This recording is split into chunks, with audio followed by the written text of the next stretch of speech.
എന്തിനാ പേടിക്കണത്? നിന്നെ ആരിങ്ങോട്ട് പറഞ്ഞയച്ചത്? അവനെപ്പോഴും നിൻ്റെ കൂടല്ലേ?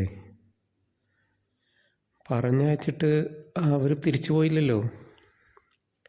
നിൻ്റെ ഹൃദയം വെടിപ്പിച്ചുകൊണ്ടിരിക്കല്ലേ, കണ്ണിന് കാഴ്ച തന്നുകൊണ്ടിരിക്കല്ലേ, നിനക്ക് ഭക്ഷണം തന്നുകൊണ്ടിരിക്കല്ലേ.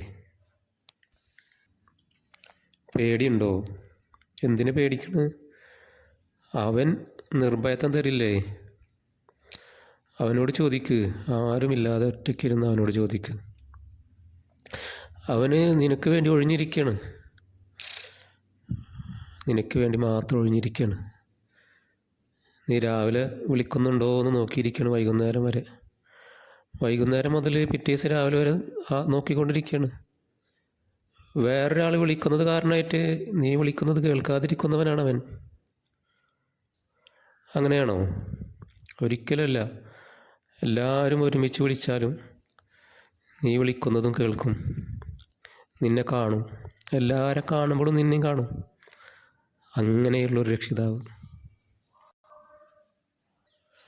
തലവേദനയുണ്ടോ? ടെൻഷനാണോ? എന്തിന് ടെൻഷൻ അടിക്കുന്നത്? നിൻ്റെ രക്ഷിതാവ് പറഞ്ഞിട്ടില്ല എന്നെ ഓർത്തോളൂ, നിൻ്റെ മനസ്സിന് ഞാൻ സമാധാനം തരാമെന്ന്. അത് വിട്ടുപോയപ്പോഴല്ലേ തലവേദന വന്നത്? അതല്ല ഭക്ഷണം അമിതമായി കഴിച്ചോ? എന്തിനാ കൂടുതൽ കഴിച്ചത്? ആവശ്യത്തിന് കഴിക്ക്, തലവേദന പോയിക്കോളും. ആവശ്യത്തിന് വെള്ളം കുടിക്ക്, തലവേദന പൊക്കോളും. ഉള്ളിൽ സങ്കടം വരുന്നുണ്ടോ? രോഗിയാണോ? സാമ്പത്തിക പ്രയാസമുണ്ടോ?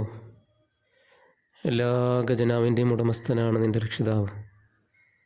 ആ രക്ഷിതാവിനെ ചേർത്ത് പിടിക്ക്. നല്ല മനുഷ്യനാവാൻ ശ്രമിക്ക്.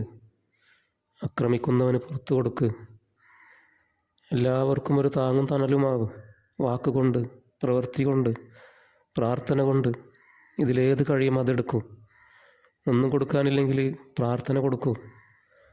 ഭാര്യയെ, ഭർത്താവിനെ, മക്കളെ, കൂട്ടുകാരെ, ആങ്ങള പെങ്ങളെ എല്ലാവരും ചേർത്ത് പിടിക്ക്. പറന്ന് നടക്കണ്ടേ? ജീവൻ പോകുമ്പോൾ നല്ല മനുഷ്യനായിരിക്കുമ്പോൾ പിന്നെ അങ്ങോട്ട് പറക്കലാണ്. ഒരിക്കലും അവസാനിക്കാത്ത ജീവിതമാണ്. ഇടതൂർന്ന തോട്ടങ്ങൾ, പടലകളായ പഴങ്ങൾ എല്ലാം ഉണ്ടവിടെ. കാത്തിരിക്കുകയാണ് നമുക്ക് വേണ്ടിയാണ്. ഒരു കുറവുമില്ല.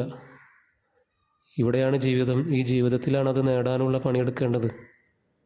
അതുകൊണ്ട് പണി തുടങ്ങുക. അക്രമങ്ങളും പ്രയാസങ്ങളൊക്കെ വന്നുകൊണ്ടിരിക്കും. അതിഷ്ടപ്പെട്ടവൻ്റെ ഭാഗത്തു നിന്ന് അവനെ വിളിക്കുന്നുണ്ടോ എന്ന് നോക്കാൻ വേണ്ടി വരുന്നതാണ്. രക്ഷിതാവ് അയക്കുന്നതായിരിക്കാം. തിന്മകൾ അധികരിക്കുന്നുണ്ടോ? പലിശയിലാണോ? എത്രയും പെട്ടെന്ന് അതിൽ നിന്ന് മോചിതനാവുക. പലിശ അവനോട് യുദ്ധം ചെയ്യലാണ്. എല്ലാം തന്നവനോട് യുദ്ധത്തിന് പോകാൻ പാടുണ്ടോ?